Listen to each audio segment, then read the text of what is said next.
Hello everybody and welcome to a brand new episode of the Pole Position Podcast. In this episode I'm going to be joined by my good friend Jamie Davies, and we're going to go into the world of F1 once again, and what a lot of things have happened in these last couple of weeks that we haven't done a podcast. Thought we'd give it a few weeks just to see if any more news comes through for us to talk about, and it definitely did. We've got Sebastian Vettel, of course, leaving Ferrari, parting mutually after the end of the 2020 season. We've got Carlos Sainz going into Ferrari within a couple of days of the Vettel announcement coming through, so we're going to talk about that as well. And of course, with him leaving McLaren, Daniel Ricciardo has now taken his place, and he will be joining Lando Norris at McLaren for 2021, now leaving a space open for Renault.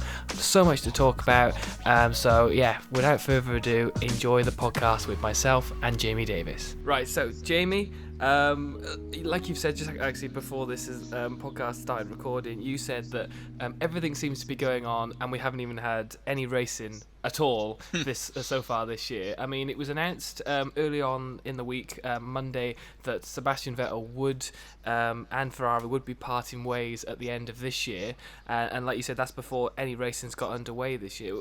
I mean, we talked about it a couple of weeks ago, but are you still surprised now, having heard it, that that the announcement's come out before we've even started racing this year?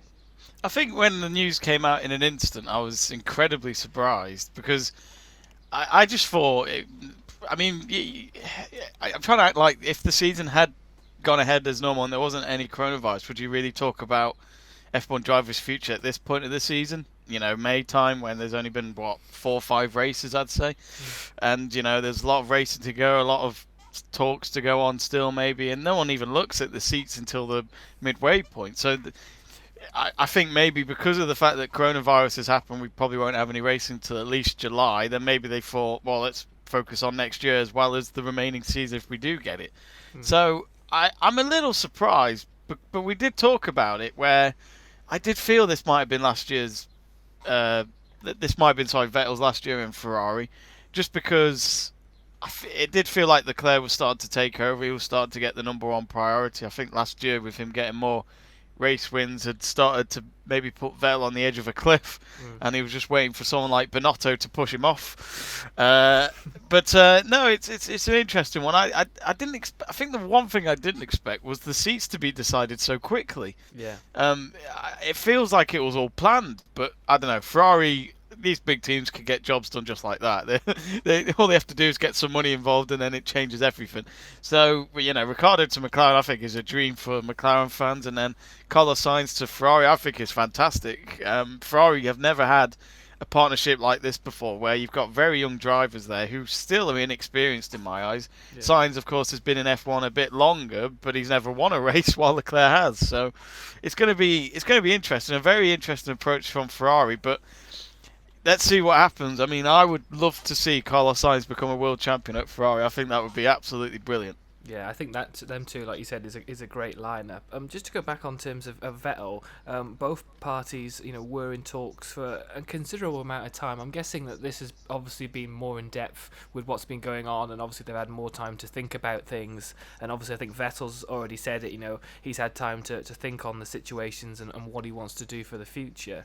I mean, I think if he wanted to retire, I think he would have said that in the statement which was released. So I don't think he's obviously looking for retirement, but at this moment in time, I mean, is there anywhere that he could go? I mean, I think Renault is like the option right now, but I mean, that's unless other seats do sort of appear. But well, I kind of said, sometimes I put out something the other day, and it was a picture of Vettel winning the World Championship with Red Bull, and I said that sometimes going back to the group that you were successful with is sometimes the best option.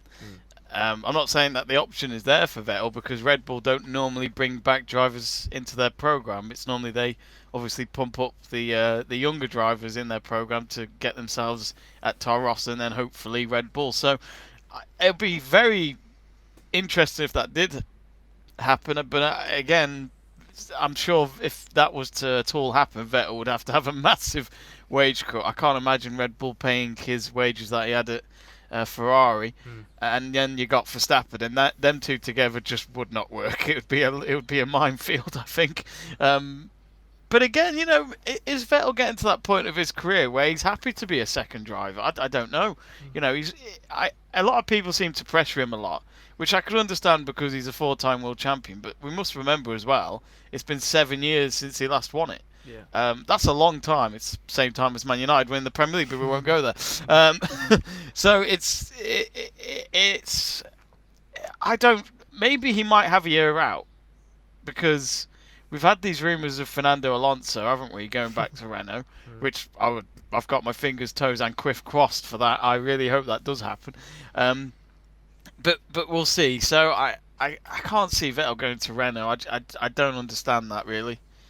But we'll see. He did win his championships with a Renault engine. He did, yeah, he did. That is correct. I don't know. I don't know what Renault's plans are because I just feel as though since Renault have come back, it's kind of gone backwards instead of forwards. Well, let me ask you then, in terms of obviously Fernando Alonso coming back into Formula One would be great to have, but in terms of him, if he did go back to Renault, you say they're not. You're not sure where they are in terms of that. Would Fernando Alonso want to come back into the sport in a team which they don't really know, where they are in terms of performance? I mean, the guy's used to that. Yeah. But that might be why he won't want to come back because, Ferrari wasn't great. McLaren was even worse. Would he want to go through that stress again? Probably not. I think with Fernando though, it again, wage helps. But I think it's definitely one of those moments of anyone's career where they think, well, if I go back, what can happen? Yeah. Is there a story that can happen where I'll look back and think I'm glad I did it, or would it be looking back and think, well, that was a waste of time? Hence the Michael Schumacher return when he was there at Mercedes for 3 seasons, which, let's be honest, it was. The only moment he had at Mercedes was getting pole position at Monaco, and then he got a grid penalty, so that didn't happen. So I think I think Alonso's happy though. He looks happy. Like you see his stuff on Instagram, winning trophies, winning races and other series and all that, proving to us all again why he is one of the best drivers in the world. He could do it in any car. So I think still his priority is Indy 500. Yeah. And I think we've got to remember McLaren have done so much to make that happen for him, to have a team round and get a car ready for him. So would he want to leave all that behind just to go to Renault? Can Renault promise him that, look, we'll get you into Indy 500, we'll go for it? So it's a tricky one. There's a lot of things that Alonso would leave behind now, which a year or so ago I probably would have think easy, he'd come back. But I think when you make connections in other things, it's just harder. We'll see. Again, I'll say this now about Alonso. He doesn't need to come back. I love the guy, but he doesn't need to. He's a 2-time world champion. Could have won more, but look, he's still the greatest racers I've ever seen. Yeah, 100%. I also worry that if he would damage his reputation as well if he did come back. I obviously don't think he would, because I think what he is, it can't really be taken away. But yeah, like I said, I think I would worry about that. And I thought it was funny the other day when they were doing the virtual Grand Prix thing, and they actually interviewed Fernando Alonso before the racing, and they were like, "We'd love to have you on the virtual Grand Prix in the future," and he just went, "Yeah." What was it as well? I think it was, I can't remember if it was David Coulthard or someone. He interviewed him on his last race, and it was in Abu Dhabi, and then and then Fernando Alonso joked about saying, "Oh, I might be doing what you're doing one day." And then do you remember that time he goes up to Johnny Herbert as well? Oh, that was the best. What did he say to him? He said, "That's why you're doing this instead, because you didn't win anything." You're not a winner. Yeah, you're not a winner. Oh, which is true. But yeah, in terms of Fernando Alonso, I think that would be good. I mean, weird suggestions about Nico Hülkenberg returning as well, in terms of the Renault seat. I mean, if you were Nico Hülkenberg, the way that they sort of ousted you out last year, would you come back to them? I mean, wage. Good point. I mean, I don't know. I mean, would it have ended badly? I don't know. Maybe Nico Hülkenberg understood, look, there's a young driver who deserves an opportunity here. Ricciardo is earning quite a lot here, and there's a project for him here, so I can understand that. I don't know. Maybe I think Hulkenberg obviously wanted to continue in F1, and who knows? Maybe he does come back. I think for Renault, it's probably the smartest option actually, because you know the driver. He's very recent. He's one of the best in the world. Just hasn't won a race sadly, and I think maybe going with him it'll be a good idea. I think it'd be a cheaper option anyway, and I think with Hulkenberg, I think F1 would bring him back with welcome arms, that's for sure. Yeah, I think it was a little bit sour. I can't remember if it was a little bit sour in terms of the documentary, the Netflix documentary, whether it was a sort of broadcast that he wasn't very happy in terms of their ideas. But like you said, I can. Oh, really? Yeah, I think so. I'm not too sure. I might have to actually watch the last few episodes back. But it was something like that. When it was announced that he wouldn't be driving for him next year. I can't remember. But I'll we'll have a look into that. But in terms of obviously Hulkenberg, I think that would be a decent option. I mean, what was weird is I've got the notes from like the Vettel announcement, and it was like contenders to replace Vettel at Ferrari, and you had all these people. Obviously, Sainz was number one, so obviously people knew that was probably the main changeover. But it also said, will Ferrari announce a new lineup before we go racing in July? And like you said, it was like it was already pre-planned, because within the space of a couple of days, Sainz was then announced as Ferrari, and Ricciardo was announced at McLaren. It was sort of like they were all waiting for each other to just get the jobs done. Yeah, it felt like, because it was literally the moment Sainz. Well, I remember the night before. There was, I think, BBC and Sky and all that basically just put out an article to say that it's going to happen. Yeah. We're just waiting for an announcement. So it was going to. I mean, we all knew it was going to happen after that. I think it seemed a bit odd them publishing that. So, but it was the fact that the moment Ferrari announced Sainz, McLaren did it like half an hour later. Something tells me the social media guy of McLaren just had the notification on his phone. He was like, "Oh shit, it's time. I better get this graphic done." Announce it now. So yeah, interesting, but I guess it was inevitable. As long as one of the teams announced it, the other one would follow. So, I'm looking forward to seeing these lineups. But it's crazy to think it won't be until next year now. So it's so early this year that they've announced it. But I guess for drivers like Sainz and Ricciardo, it's another year in F1 sorted. Yeah, and I suppose it's a little bit more relaxed as well, I suppose, in terms of what happens this year. However many races we have, it's a little bit relaxed knowing what's happening to you next year as well. They've got their deals sorted in that way. I think as well, we're seeing... What I'm loving about F1 now is this youth thing going on. You've got McLaren with Lando Norris. They're incredibly committed to him. We know that. Yeah. Leclerc at Ferrari, they brought him into the program with it was Sauber when he was there, so they brought him in, and then Verstappen the same. So yeah, the top three teams having those youth drivers is very exciting. I'd love to see a season where all three of them are battling it out at the top when McLaren finally get that race car we've been dreaming of for 7 years, same time as United win the Premier League. So. Yeah, it's very exciting indeed. I think, as well, there's rumours of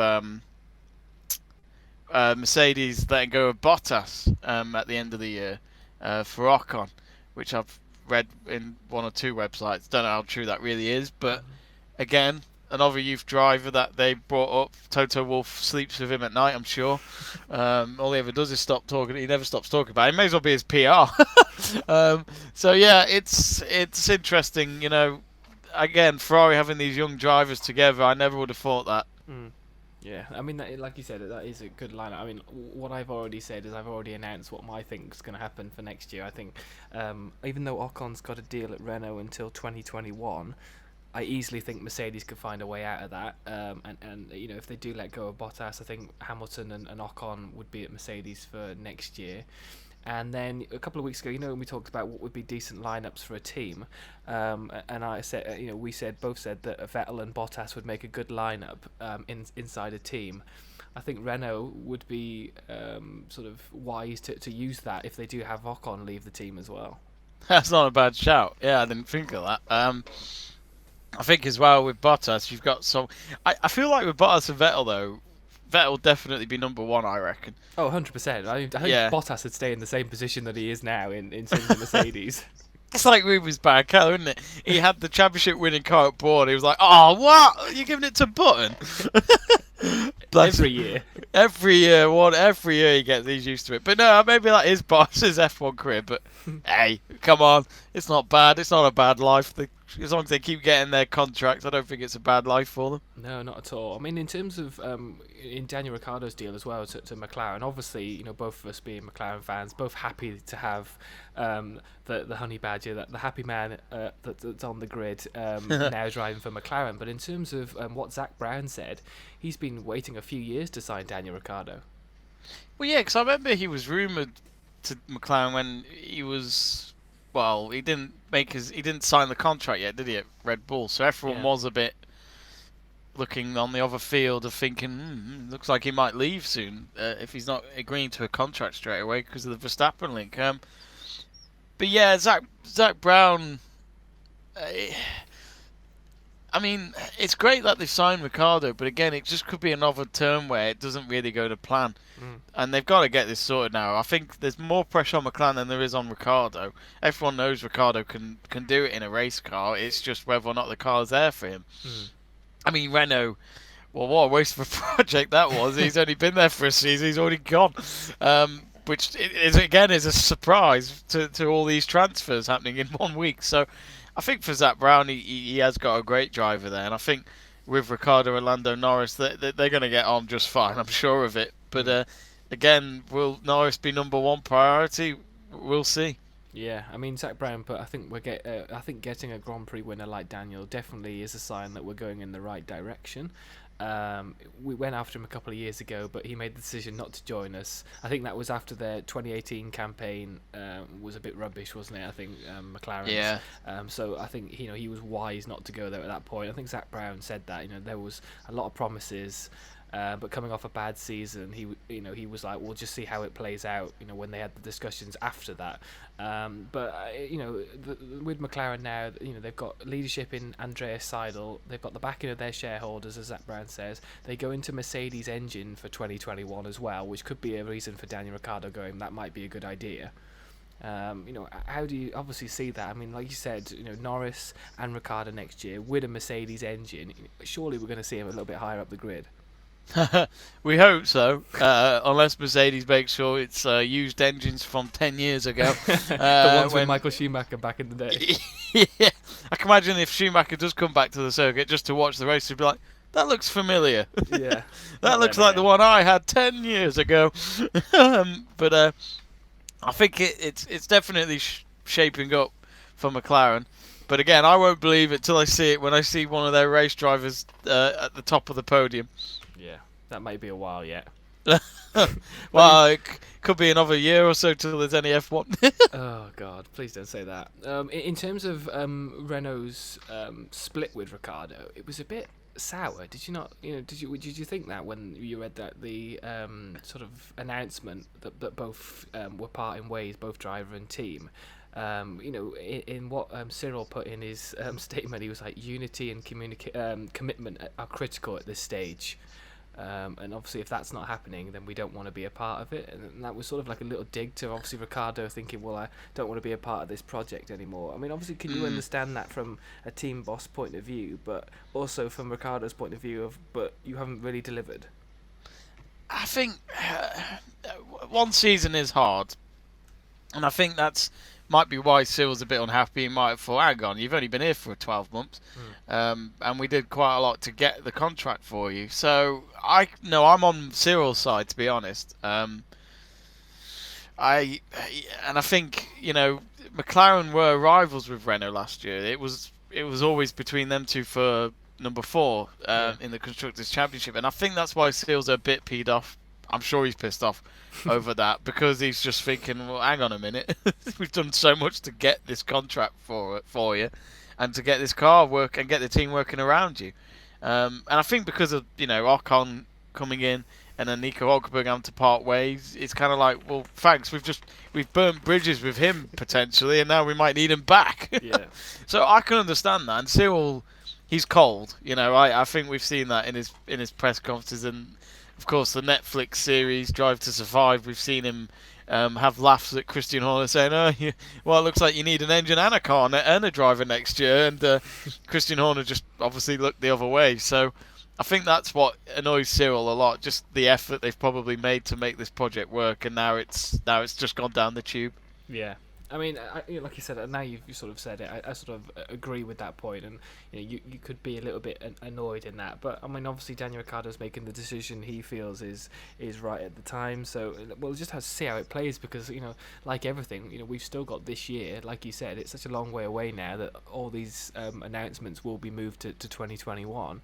We still got at some point a season this year. I think as well, it'll be interesting to see what, in terms of the races remaining for this year, if they do happen, Ricciardo being back at Renault will be interesting. Because I think for Cyril, surely they'll just focus on Ocon. Yeah. Simple as that, isn't it? What? Obviously, you get a team round Ricciardo just because you've got to have a second car, but surely you just look at Ocon and think, look, you're our priority. You're here. As far as we're aware, you're here till whenever. Yeah. So yeah, it's going to be interesting. Probably a bit awkward because I'm sure Daniel Ricciardo hasn't seen Cyril face to face while we're all in lockdown. Yeah, Daniel Ricciardo will go into the pits in one race and he'll have no pit crew there. He'll have to get out and do his own tyres for him. Yeah, and the commentator will say, well, that is the longest pit stop we've ever seen in F1, but actually it still beats HRT's record. Oh, have you seen some of them old races? Because they've been on Sky, so I flick over every now and then. You see the Mana team and all that from Russia. I have. I love the fact that they keep showing like only one shot of a HRT car in 2012, and then the camera disappears. Like, oh, sorry, turn that on. Wrong cars. I know. I felt sorry for HRT because they did have one sponsor, which was Tata Motors. Oh. So Tata Motors were like, well, we're paying so we can get ourselves seen in a car, but you're always last, so they don't want to see you. Bless.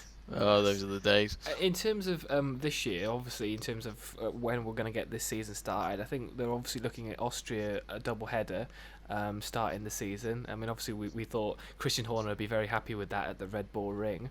But there's also been talks of a deal being reached in terms of holding the British Grand Prix for 2 weeks in a row, or two Grand Prix in a row.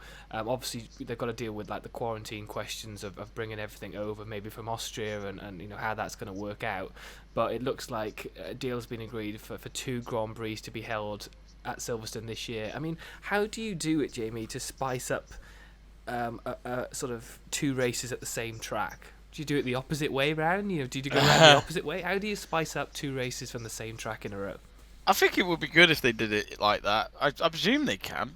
I mean, I'm no track organizer or anything like that, but they do it in Spa. Yeah. Where they have certain races there where it's the other way around. So I'd welcome it, and I agree with you. You got to have something different, otherwise, what's the point? I know F1 have got contracts involved, they've got shareholders, etc. that they've got to keep satisfied. So they might just look at it and think, they might even Chase Carey right now is like, I couldn't give a shit if all races were in Silverstone right now. I need these races done. Yeah. So yeah, it's interesting, but I still think everyone should fasten their seatbelts, wait for this weekend's Bundesliga to finish, and see what happens, because F1's a different story. The ATP and WTA is a worldwide tennis federations where people from all sorts of countries are just like in F1 come together to do these events. And my problem is that if the tennis keeps getting cancelled, then in my eyes the F1 should keep getting cancelled, because they're both the same thing. It's still people coming over, and they could be carrying anything. And then the whole quarantine thing, etc. Where who knows? By July we might have a solution to this, and there might be no longer a lockdown.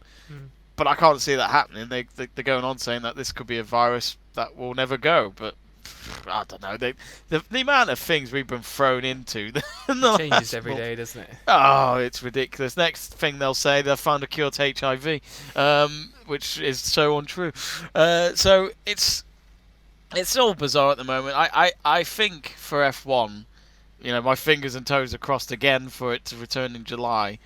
But I just think it's very difficult at the moment for them to do a race and bring everyone from different countries. We'll see what happens. I still think the racing will still be great to watch on TV anyway. A lot of people watch F1 on TV more than go to the race, as in you see everything in F1. Yeah. While in football, everyone wants the fans to be back there because it actually makes it interesting to watch. You got the atmosphere, but yeah, we'll see what happens. I think that's how I would do it. Just have it the other way around in the second race, and do it with Austria as well if it can be possible. Yeah, I mean, I'm just looking now at some of the notes that have been talked about in terms of the British Grand Prix, and it said that the chances of the race looked to be sort of messed up in terms of getting a deal done because Silverstone were asking for 15 million to host both races. Yeah, I saw that. I mean, why? Well, there's nobody turning up. I think that's the tricky thing. That's the tricky thing. I mean, like F1 right now will not make money from tickets, obviously. Shareholders and all that are there. You got sponsors who would be there to be seen on the TV, so that helps. But again, I mean, I don't know how TV rights works in F1. I'd imagine there's a contract where all races have to be staged and then there's no compensation. So again, Channel 4 would obviously want to make sure they're getting highlights and all that, and then Sky Sports F1 right now, I bet, are knocking on F1's door saying, when's it going to happen? So it's all bizarre. It really is. I still don't think we'll have any F1 in July. But I think so it's you think so the Austrian tricky. Grand Prix won't go ahead? I just can't see it happening, Jack, just because people are coming from all sorts of countries. Yeah. It's different. I don't agree with the rumours of football coming back next month in England in June. I don't understand that because it does. I don't get it. I know sport is big in terms of money, but there's It's not vital, is it? It's not exactly, and I just think people need to hold off for a little bit longer. I think we'll be back to normal, hopefully by the end of this year. I hope come December I'll have a pint with you in the pub and laugh back at this, but we'll see. 100%. We're gonna have more than one pint, I'd tell you that. It's gonna be well. I know a pint will be what, 30 quid. Yeah, they'll definitely put the prices up. Well, just because of the inflation. Yeah, might have half. I mean, just in terms of that, it says at the bottom of here that the Belgian government have given the go-ahead for its Grand Prix to be held behind closed doors, actually on its original date of the 30th of August. A deal's Maybe not been they could pull it back. Yeah. It says the deal's not been struck between the two of them, but it could look to be that way. I mean, if they, like you said, if they hold two of them there, you could do it the other way around for Spa, like you said, if that's been done before. You've got, let's have a look at this, other events. Spain, Hungary, France and Italy are also in the mix to maybe have one behind closed doors. And then you've also got a surprise one of Hockenheim, which was not on the original schedule, but is on standby in case other tracks cannot deal with the sort of situation. Now that would be interesting because I actually think Hockenheim was the best race last year. Yeah, Germany seems to just have mixed feelings with their tracks, doesn't it? It's like, oh, we'll give it to you, Hockenheim, this year. And it seems like on the last minute when they're doing the calendar for next year, it's like, I tell you what, Nürburgring, you can have it this next year. Yeah, They just take it out of a hat, don't they? yeah, it's like the Olympics or something. Who hosts what? But look, it's good to see that they are trying to get a plan in place. But again, I keep saying I will not believe anything until I see it happen. It could easily happen where it's like the Australian Grand Prix at the start of the year, where all the drivers were in together. You know, we all thought, oh, we're going to have a race on Sunday. But then what happened literally overnight, after Friday's practice, or no, before Friday's practice, they cancel it. Yeah. Now, if any cases like that happen at a track in July, again, if a team gets coronavirus, you can't tell me they're going to continue because they did this in Australia. So we'll see. As I said, we'll see what happens. But it could easily happen where they all come together and then someone's got it and then that's it. We've got to cancel, despite all the efforts. Yeah, so they need to make sure that when they do it, it is like there's not going to be any issues. But yeah, like you said, I mean, again, it's all comes down to testing as well. I mean, I don't like the fact that, for example, in sport right now, there's private firms that can do testing for sports stars and members of these teams, like in football, and then F1, etc. They'll have to do private testing before they can come onto the track. And I think a lot of people will just be annoyed by that because it's like, that's not vital. We should be using that on the public. Yeah. Care homes, nurses, you name it. They should all be having it. But I don't know. When stuff is private firms and all that, it's a different story. Yeah, there's not much you can do about that, is there? So No. Jamie, thank you very much for being on the podcast. Thank you very much for being on here. And obviously, I think we're going to have a lot more to talk about in terms of F1 as it progresses as well, especially if it continues like this week as. Yeah, we'll even make sure we won't cover any esports for you. Yes. Exclusive. We definitely won't do that for you. Thanks, Jamie. No problem.